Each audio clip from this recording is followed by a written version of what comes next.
kelas saya nggih, kelas 6 SD Mutiara Ilmu. Dan ini saya izin ke depan untuk memulai pembelajaran gitu.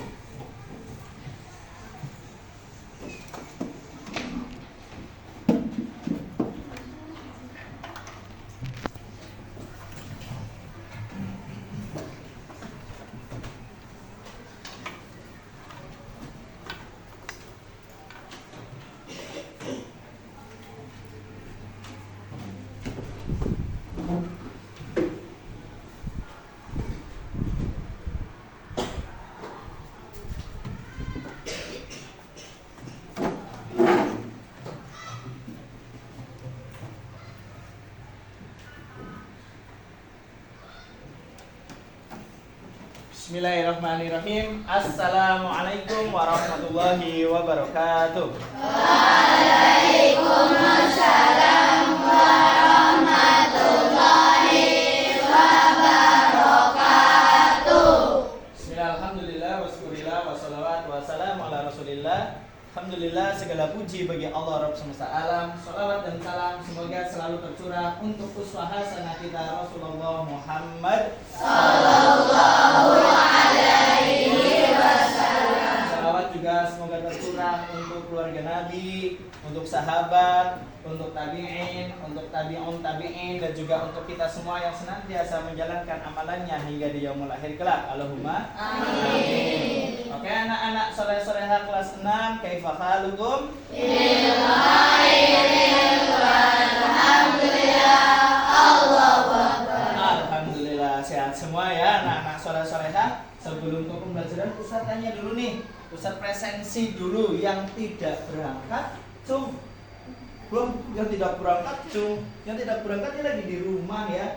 Berarti ini bangkunya full semua, berarti masuk semua ya? Alhamdulillah, semoga kita semua selalu dalam lindungan Allah, diberi kesehatan, diberi kelancaran dalam belajar. Allahumma amin. Oke, anak soleh-soleha, sebelum pembelajaran Ustadz ingatkan lagi ada belajarnya.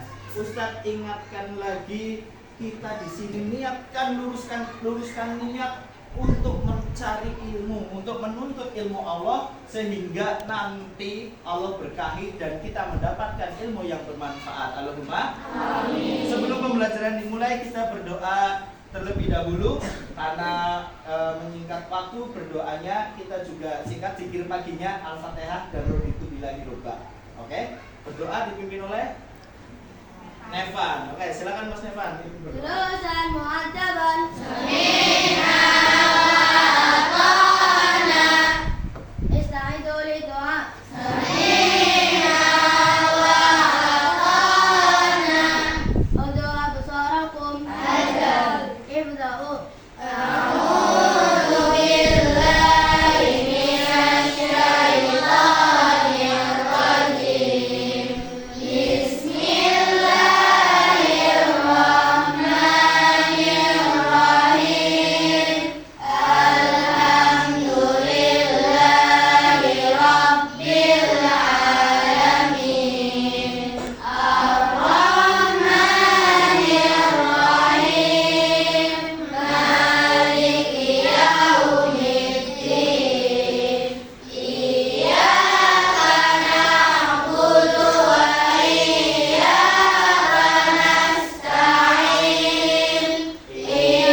menambah lancarnya belajar kita. Allahumma amin. Oke, kembali lagi Ustadz ingatkan untuk meluruskan niat, untuk menggunakan adab ketika belajar. Karena ulama terdahulu itu bertahun-tahun untuk belajar adab sebelum mereka belajar ilmu pengetahuan.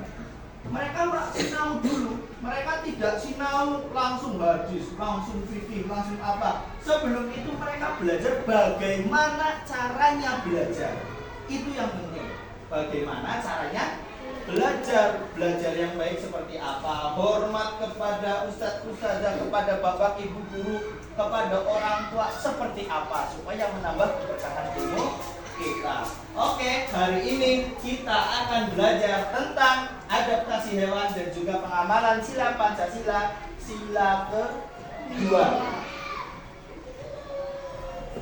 Oke, tujuan pembelajarannya nanti kalian setelah bermain klik gambar dengan media klik gambar di PowerPoint interaktif, Ustaz namakan PowerPoint-nya medianya klik to show. Kalian dapat memahami cara hewan beradaptasi dengan lingkungan dengan baik. Lalu yang kedua, dengan kegiatan gambar dan dengan mengamati gambar dan juga mendengarkan penjelasan pada slide PowerPoint, siswa dapat memahami pengamalan Pancasila sila kedua dalam kehidupan sehari-hari dengan baik. Langsung Ustadz akan nanti tunjukkan video tentang adaptasi hewan dengan lingkungannya. Ustadz tidak sampaikan dulu adaptasinya apa. Ustadz tunjukkan video, nanti ada video beberapa hewan. Yang pertama unta, ya. Kalian lihat dengan seksama, kalian perhatikan dengan seksama hewan unta itu yang beda dengan hewan yang lainnya apa? Yang membuat hewan itu bisa bertahan di tempat lingkungan tempat tinggalnya apa? Yang membedakan dengan hewan lain apa? Kalian perhatikan. Oh, ini beda di sininya, beda di sininya, ya. Lalu dibuka bukunya dulu. Nanti kita tulis hasil pengamatan kamu di buku sebelum kalian menyampaikannya nanti. Ustaz tanya satu-satu. Dibuka bukunya dan ditulis.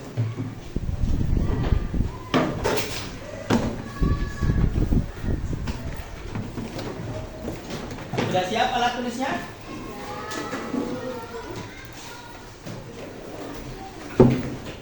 Kalau sudah siap, Ustadz mulai rekam videonya. Ya, perhatikan. Ustadz mulai rekam, Ustadz mulai tayangkan videonya. Ya, kalian perhatikan baik-baik.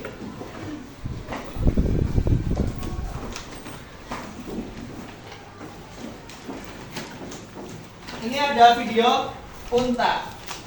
Lihat tempat tinggalnya unta, tempat hidupnya unta. Unta hidup di padang pasir. Yang di sana bisa minim air. Tapi lihat, unta melakukan perjalanan dengan jauh, mungkin bisa berjam-jam, mungkin bisa berhari-hari. Kadang menemukan air untuk mereka kayak ngisi bensin. Setelah itu mereka jalan berhari-hari tanpa minum. Kok bisa ya? Kok bisa tanpa minum? Kalau tanpa makan bisa jadi. Tapi kalau tanpa minum, makhluk hidup itu bisa bertahan 3 hari sampai 1 pekan tanpa makan. Tapi untuk 3 hari tanpa minum tidak bisa. Unta kok bisa? Perhatikan baik-baik.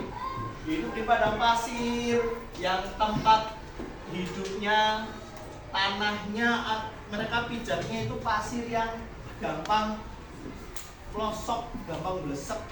Tapi unta bisa berjalan dengan santainya. Kamu kalau berjalan di pasir kan di pantai lah. Kan sok berat ya, kita akan gampang capek. Kayak main bola di tempat yang becek itu akan gampang capek dibandingkan tempat yang biasa. Lihat, tidak ada air dan mereka harus berjalan terus. Kakinya tidak melosok walaupun di pasir, jalan di pasir.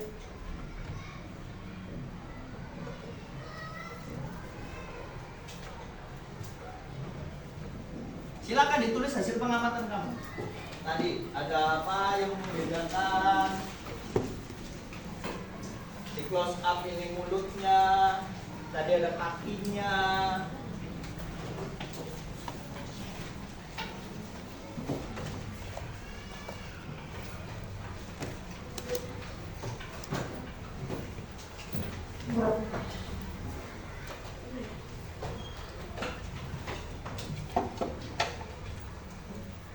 Sudah menemukan bentuk adaptasi unta dari video tadi?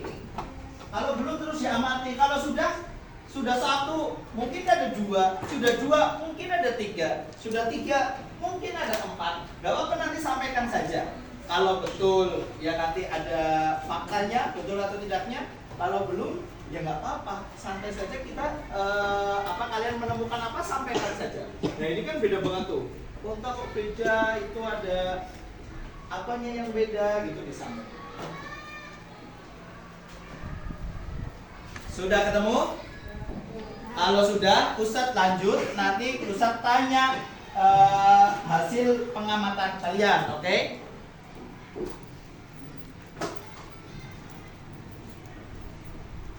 Oke, hasil pengamatan kalian. Siapa yang ingin menyampaikan hasil pengamatan kalian, Cung? Siapa, Cung? Najla, Mbak Najla. Hasil pengamatan kamu apa? Satu saja. Mungkin kamu menemukan lebih dari satu ya, tapi satu saja yang disampaikan. Yuk Najla.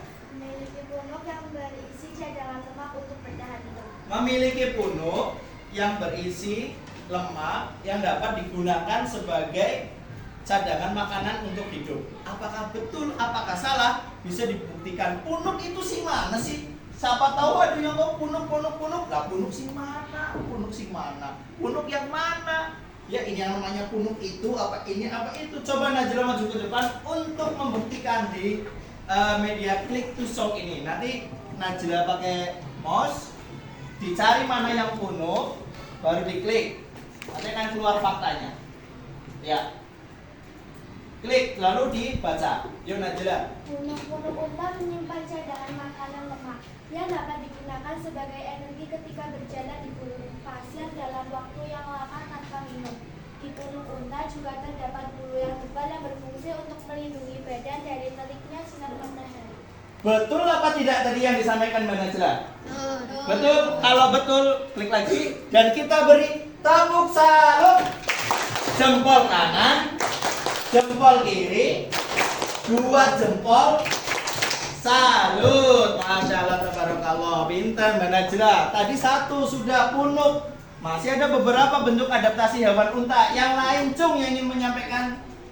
Mas Nevan. Apa Mas Nevan? Sampaikan dulu hasil pengamatan kamu. Memiliki kaki yang panjang untuk menghindari tubuhnya dari panas pasir. Memiliki kaki yang panjang untuk menghindari panas yang ada di padang pasirnya. Apakah betul, apakah salah? Coba maju Mas Nevan. Untuk membuktikan apa iya kaki yang panjang itu bentuk adaptasi hewan unta untuk menghindari dari panasnya padang pasir. Coba dibaca. Unta memiliki kaki yang panjang menjauhkan tubuhnya dari permukaan pasir yang panas membakar di bawahnya. Betul apa tidak jawaban Mas Evan? Kalau betul kita beri tepuk salut. Jempol kanan, jempol kiri, dua jempol. Salut, pinter Mas Evan. Selanjutnya masih ada beberapa lagi bentuk adaptasi hewan unta. Punuk sudah, kaki sudah. Ada yang menemukan selain punuk dan kaki, Cung? Mas Aziz, apa Aziz?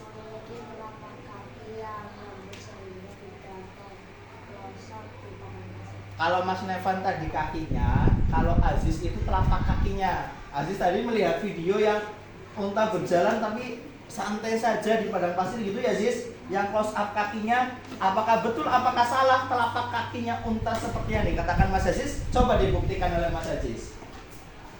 Tarik telapak kakinya lalu diklik dan dibaca.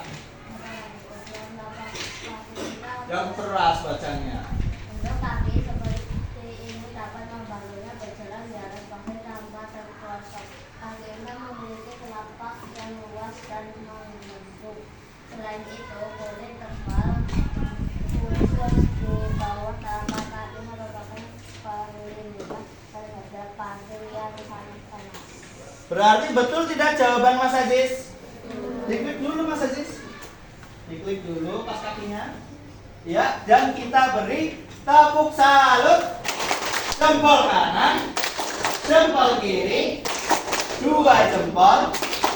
Salut, pinter-pinter anak soleh-soleha. Tentang unta, Ustadz selanjutnya dari Ustadz ya. Tadi punuk sudah oleh Mbak Najla, kaki sudah oleh Mas Nevan, telapak kaki supaya tidak terpelosok sudah oleh Mas Aziz. Ada lagi bentuk adaptasi hewan unta, Ustadz tunjukkan, yaitu yang selanjutnya adalah ada di matanya. Kalau yang belum menemukan bisa ditulis, tapi singkat saja ya, mata unta gitu. Mata unta itu memiliki kelopak mata yang transparan dan tembus cahaya. Jadi unta memiliki kelopak mata yang kayak kacamata, yang berguna untuk menjaga pasir dari mata mereka. Kayak kalau kamu renang pakai kacamata kan supaya matanya tidak kemasukan air ya. Nah ini onta juga punya mata yang transparan yang berguna untuk ketika ada badai pasir atau angin yang membawa pasir, itu onta punya kelopak mata yang transparan itu. Lalu selanjutnya ada juga silakan ditulis yang belum menemukan. Ada yang menemukan ini hidung dan mulut? Sebelumnya ada Mbak Alesa, Mbak Naima, kok orang maju. Nanti setelah ini ada beberapa gambar ya. Setelah ini ada beberapa gambar hewan selain hewan unta. Yang menemukan tunjuk tangan dan menyampaikan pendapatnya.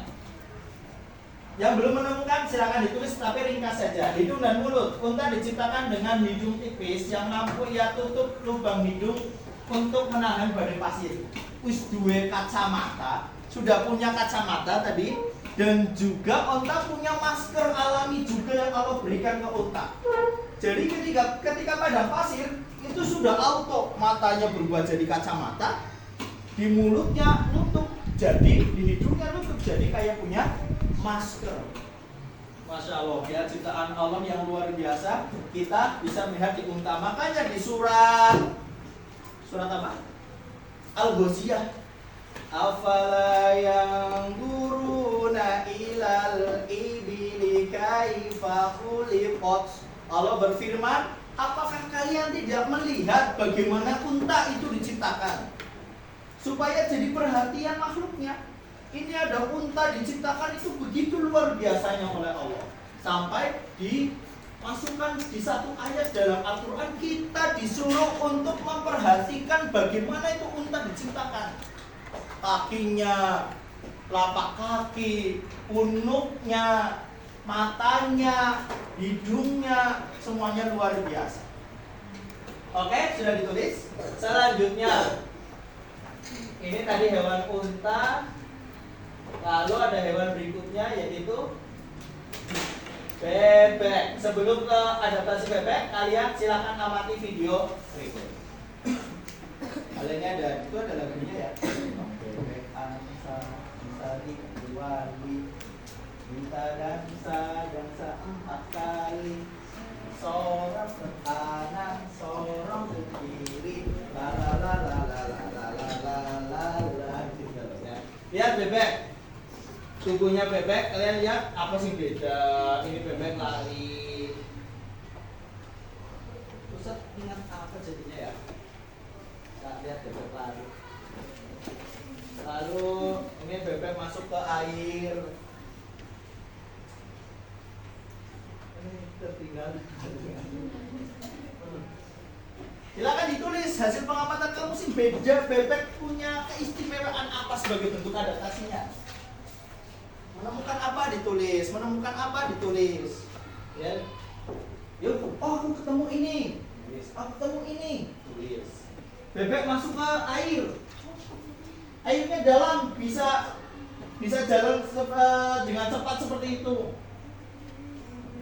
Pasti ada motor atau alat atau sesuatu yang bisa menggerakkan bebek untuk jalan cepat kan? Itu apanya?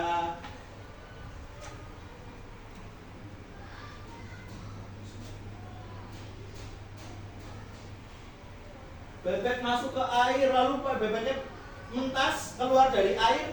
Pokoknya biasa saja. Kalau misal ada kelinci, kucing masuk ke air, keluar dari air, kelinci, kucing itu akan basah nggak? Basah. Penampilannya akan beda karena basah. Tapi bebek kok kayak biasa aja bebeknya. Tuh, bisa baik. Kayak nggak habis masuk ke air. Kalau kita masuk ke air, keluar jadi mermaid. Enggak ya. Kita masuk ke air, keluar basah. Kucing masuk ke air, keluar basah. Singa masuk ke air, keluar jadi Merlion yang dari Singapura. Kalau begitu kok biasa aja. Sudah ketemu pengamatannya? Oke, pintar. Kita masuk ke permainan seperti tadi, yaitu di efek ini. Siapa yang ingin menyampaikan hasil pengamatannya, Cung? Aziz sudah. Jadi Mbak Naima dulu. Mbak Naima apa?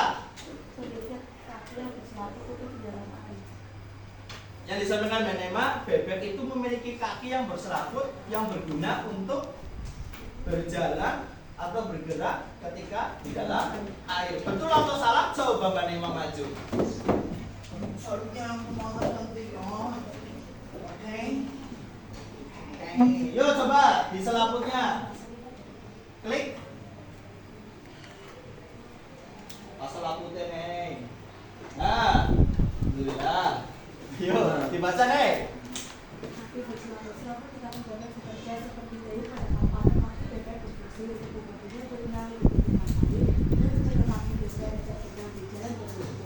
Betul nggak yang disampaikan Mbak Naima tadi? Sama nggak seperti fakta yang ada di depan? Sama, bahwa kaki bebek itu berserabut yang seperti dayung pada kapal yang digunakan untuk bergerak di dalam air. Ya, betul, dan diklik dulu Mbak Naima. Pas selaputnya Mbak, ya pintar. Oke, kalau betul kita beri tepuk salut. Jempol kanan, jempol kiri, 2 jempol. Salut. Iya, terima kasih Mbak Naima. Silakan duduk. Tadi selaput sudah. Yang lain mengenai bebek, Cung. Wah, ini pas mau disiet, yuk. Yang kamu temukan apa, Mas Ani? Nah, Mas Hanif ini tadi lihat mengamati bebek yang Ustaz sampaikan. Kalau kucing masuk air keluar basah. Tikus masuk air keluar basah. Sering lihat ya tikus yang keluar dari got itu? Ya, dia tikus orang basah, kita tikus basah itu lebih, aduh ya, lebih gimana gitu. Nah itu tikus masuk air basah. Mas Hanif tadi lihat bebek masuk air kok keluarnya biasa saja. Pasti ada sesuatu di bulunya, itu kata Mas Hanif. Sehingga bebek itu masuk ke dalam air dan keluar tidak basah. Coba cari pas bulunya. Bisa lihat mungkin. Ya, coba dibaca. Berdiri dong, yang lain berdiri, jangan kamu di depan nggak berdiri. Ya, dibaca yang keras.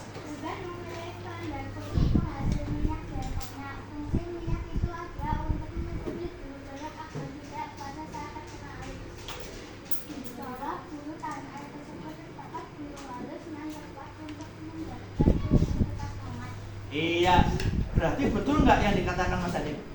Betul, bahwa bebek itu punya kelenjar minyak ya, sehingga ketika masuk air bulu bebek itu tidak basah. Tahu kan? Minyak itu sama air tidak bisa bercampur ya anak-anak. Ngerti nggak? Iya. Ada yang baru tahu ya? Jadi kalau kamu nih eksperimen di rumah, kamu nuang air, terus kamu nuang minyak goreng punya ibu kamu di satu wadah yang sama, maka mereka tidak akan bercampur. Ya, airnya ada di bawah, minyaknya di atas. Gak bisa mereka kebalikan. Gak bisa mereka bercampur, gak bisa. Diaduk kan? Diaduk pun tidak bisa bercampur. Ketika diaduk mungkin kayak bercampur. Nanti setelah tenang akan terpisah lagi. Itu minyak yang ada di bulu bebek juga seperti itu fungsinya. Diklik lagi Mas ini. Ya pintar. Kalau betul seperti biasa kita beri tepuk salut. Jempol kanan, jempol kiri, 2 jempol. Salut. Pintar Mas Adi. Pas banget ya. Nanti ada juga yang selain bebek mau acung ya. Oke, selain itu kita dulu, paruh bebek juga merupakan bentuk adaptasi hewan bebek. Ada yang menemukan nggak paruh bebek? Mbak Najla, Mas Aziz. Oh udah ditulis, Mas Aziz sudah ditulis paruh bebek. Berarti yang lain yang belum ditulis ya. Paruh bebek itu bentuknya seperti subi. Paruh ini memudahkan bebek mencari makan di lumpur seperti kayak subi itu kayak saringan ya, kayak saringan. Lumpurnya akan terlewat, airnya akan terlewat. Tapi kalau misal ada makanan itu ikan kecil, terus kayak planktonnya itu bisa tertinggal di mulut. Sudah ditulis. Kita lanjut ke gambar berikutnya. Silakan diamati. Gambar video burung hantu. Diamati bentuk adaptasi burung hantu. Lihat langsung ditunjukkan di situ tuh. Melipat matanya yang kecil.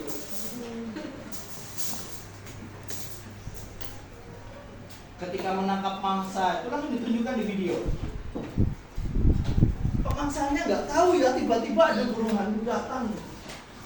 Burung hantu di malam hari tapi kok bisa melihat mangsanya ya? Karena burung hantu termasuk hewan nokturnal. Apa itu hewan nokturnal? Yang malam hari tidur pada aktif malam hari. Ya. Ini untuk pengetahuan kalian ya, hewan nokturnal itu hewan yang tidur atau tidak aktif seperti biasanya pada siang hari dan aktifnya itu pada malam hari. Bisa jadi siang hari nggak mesti tidur terus, enggak, kadang-kadang juga aktif tapi tidak seaktif ketika malam hari. Burung hantu termasuk hewan nokturnal. Yang lain kelelawar, hewan nokturnal. Bahkan even kayak kucing gitu pun aslinya hewan nokturnal. Kan kucing saya di rumah tidur terus gitu. Ya pancen ikut majikannya soalnya. Ya, yuk berarti kan malam hari. Ini tip satu Pak gitu. Ada yang sudah ketemu? Ada yang ketemu 2? Ya. Pinter. Ada yang ketemu 6? Kebanyakan kayaknya kalau 6. Oke? Oke, kalau sudah ketemu, Ustadz lanjut ke click to show. Oke, siapa yang ingin menyampaikan hasil pengamatannya, Cung? Aziz lagi, tapi Aziz nanti setelah Mbak Nazia ya. Karena Aziz sudah, yuk Mbak Nazia maju ke depan, Mbak. Oh, dibaca dulu. Memiliki kepakan sayap yang tidak bersuara. Mbak Nazia menyampaikan kepakan sayapnya burung hantu itu tidak bersuara. Makanya tadi ada kelinci lagi diem-diem baik, tahu-tahu kesamber. Nggak tahu ada burung hantu di belakangnya. Kayak tadi Ustadz Harun, tahu-tahu di belakang. Jangan-jangan Ustadz Harun. Ayo Mbak Nazia maju ke depan. Coba klik pada sayapnya, betul atau tidak.